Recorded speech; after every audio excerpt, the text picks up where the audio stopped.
Em geral, tememos a morte, porque não sabemos o que significa viver. Não sabemos viver e por isso não sabemos morrer. Enquanto tivermos medo da vida, teremos medo da morte. O homem que não teme a vida não teme a insegurança, porque compreende que interiormente, psicologicamente, não existe segurança nenhuma. Quando não há segurança, há um movimento infinito, e então a vida e o morrer são uma coisa só.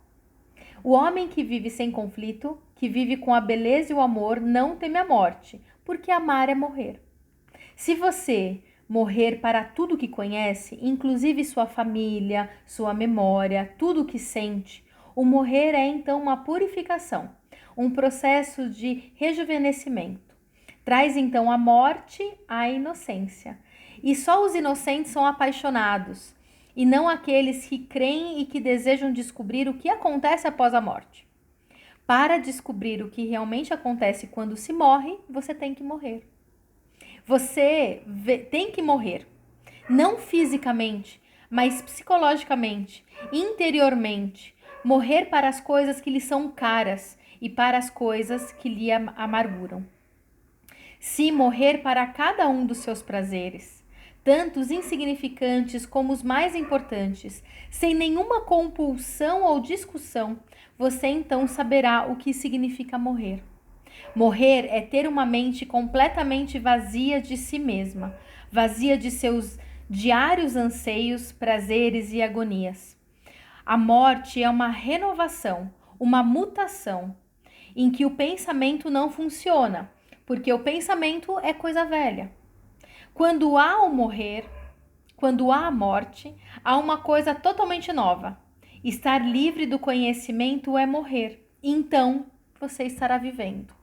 Assim começo esse vídeo, né, com um trechinho aqui desse livro, Liberte-se do Seu Passado, do Krishnamurti. Esse é um livro que eu gosto muito, assim, eu sempre uso ele como referência. Mas para falar sobre um tema muito importante, tem algumas coisas aqui. Então, morte, renascimento, trazendo até a questão do conceito da ressurreição, né, da própria Páscoa, saindo, sabe, de toda a questão religiosa, mas o conceito da ressurreição, do renascimento, de uma forma simbólica, né, o que é renascer, né, o que é, né, enfim, a ressurreição, é exatamente isso, é a capacidade que a gente precisa ter, talvez, em vida, de morrer diversas vezes, de morrer muitas vezes nos papéis que a gente se identifica, de construir, né? E aí, enfim, construir no sentido muitas vezes de desconstruir, de sair, né? Enfim, de abandonar, de soltar, de se libertar de certos modelos, de certos padrões, né? Enfim, de certas sensações de seguranças que são ilusões que a gente constrói na vida com o medo de morrer. Então a gente constrói, né, uma narrativa de uma vida totalmente perfeita, com os conceitos, né, do que é sucesso, da imagem que eu tenho que ter, né, daquela personagem que eu tenho que ser, para que a gente não enfrente o real medo da vida, que é o medo do morrer, é o medo do perder, é o medo de se diluir. Porque o que é o morrer? Né? E a gente vive esse medo em várias variantes, né? Que se eu posso dizer assim, tipo, ao longo da nossa vida. Então, todos os nossos medos, no fundo, eles têm um medo originário ali, que é o medo da finitude, né? E se a gente teme aquele medo final, né, físico, é porque a gente está muito identificado com esse medo físico e porque a gente não aprendeu a morrer em vida. Nesses ciclos que a própria vida traz e que a gente precisa de repente abraçar. O fluxo que a vida tem, as transformações e os movimentos. Então, para mim, esse é o símbolo mais forte, né, da Páscoa e da própria vida, né? Porque a gente não tem que trazer isso para um dia só, né? Então, e aí, partindo, né, enfim, desse medo em si, indo para a questão, enfim, dessa identificação, né? Porque ele fala, né? Se você morrer para tudo que conhece, se você morrer, o que dentro de você precisa deixar de existir para que você possa aprender a viver? O que dentro de você, essas certezas, essas verdades que a gente muitas vezes carrega, né? O que tudo isso precisa deixar de existir para que você possa entender o que é o fluxo natural da vida, o que é o próprio viver, né? Porque quando há morte, há uma coisa totalmente nova, há uma coisa desconhecida. Quantas vezes a gente fica preso naquilo que é conhecido e que nem é mais tão legal e que nem faz sentido mais, justamente por medo da surpresa, por medo do novo, por medo de encarar, né, novas possibilidades. Aí a gente fica naquele conhecido, aí a gente morreu, né? Com tanto medo, né, de perder, com tanto medo, enfim, dessas surpresas, enfim, desse novo. É aí que tá a morte. Aí a gente morre para a própria vida, que é o próprio fluxo do movimento, né? Então, e aí vem um outro ponto, né? Se a gente tem tanto medo de tudo isso, por quê, né? O que a gente acha que vai acontecer? E aí eu trago aqui o conceito do vazio.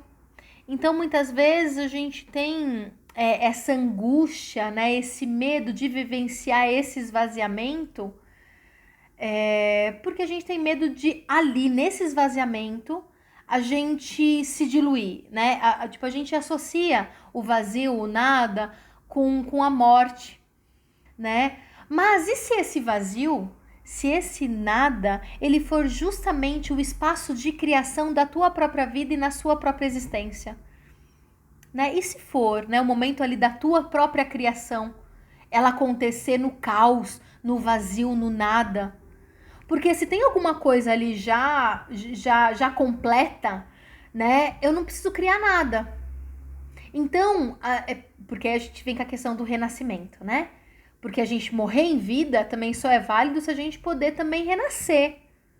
Se a gente poder ser algo diferente e de repente esse diferente é muito mais próximo de quem a gente é de verdade do que todos esses personagens que a gente construiu, de todas essas identificações que a gente tem com base nas relações, com base naquilo que tem a ver com as expectativas. E eu fiz um vídeo há 2 semanas atrás sobre falso e verdadeiro self, que eu falo um pouco sobre isso. Então, é o abandonar esse falso self, todos esses personagens, para que a gente possa então saber o que vem daí. E precisa do vazio para isso. Precisa do nada, que é tudo ao mesmo tempo, né? No domingo, eu assisti um satsang do Mark Schultz, que eu gosto muito, né? Do Simplesmente Yoga, né? Enfim, ele é um dos discípulos do Hermógenes e tudo mais. Então, é um cara que eu gosto muito das coisas que ele fala, é muito coerente. E ele trouxe uma coisa, né? Enfim, que eu até anotei em algum dos meus caderninhos aqui, que eu não vou saber aonde, então eu vou tentar buscar da minha memória. Mas que ele fala que muitas vezes a gente não recebe da vida. A gente fica, sabe, tentando muitas vezes controlar a vida e não permite que a vida se faça em nós. Que nisso a gente tá num lugar totalmente passivo, em que a gente não vai controlar nada, né? Em que a gente não vai construir, em que a gente não vai planejar. Então, deixar a vida acontecer em nós é um ato de morrer. É um ato de permitir que esse vazio, ele exista. Né? É permitir isso dentro de nós. Porque nesse momento, quando a gente permite esse vazio, a gente também se permite o receber. E aí o receber da vida, o receber nas relações, né? O receber muitas vezes de nós mesmos, porque nem a gente às vezes se dá, nem a gente às vezes se permite, né? Esse acolhimento interno, porque a gente tem que estar pleno o tempo inteiro. Estar vazio significa muitas vezes estar em parte. E isso é ruim dentro dessa sociedade, dentro daquilo que a gente constrói, né, como uma ilusão do que é a vida, né? Então, talvez o ato, o símbolo do renascimento, da ressurreição, que a gente talvez trouxe uma reflexão, um questionamento na Páscoa, e que talvez a gente tenha que trazer isso e expandir ao longo da vida, porque é só um símbolo, né? Só um mito, né? Jesus é um mito que a gente tem que trazer para que a gente possa entender o que esse mito ele também ecoa aqui dentro, o que é meu desse mito, né? E o Campbell ele fala bastante sobre isso, que os mitos eles nos servem para nos mostrar aquilo que a gente precisa enxergar dentro de nós, né? Então, se Jesus conseguiu, por exemplo, que é um mito que a gente está falando aqui, eu também consigo. Se ele o símbolo do, né, enfim, da ressurreição dele, se a gente trouxer de uma forma simbólica, é uma ressurreição que a gente também pode viver, dentro de cada morte. Então, para a gente viver a ressurreição, a gente vai ter que viver também a morte, né? Deixar que a vida aconteça em você. Então, assim, acho que eu quero terminar o vídeo de hoje. Foi algo meio filosófico, né? Meio trazendo aí, talvez, algumas reflexões. Eu deixei fluir, até fiz um roteiro aqui, mas não foi nada, tava meio intuitiva.